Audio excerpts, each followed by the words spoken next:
Hey, what's up? I'm going to show you how to play Teach Me How to Love by Shawn Mendes. Make sure to hit like, it really helps a lot. Let's get into it. So for this song, you'll be in standard tuning with no capo. The chords you're going to need are A minor,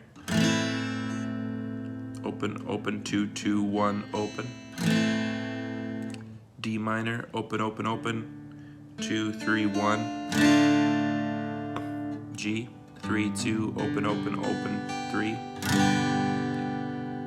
C, X, 3, 2, open, 1, open. And you'll need just those 4 chords for the majority of the song. There's also E major, there's an F in there, and a B, but for the majority you'll just be using A minor to D minor, to G, to C.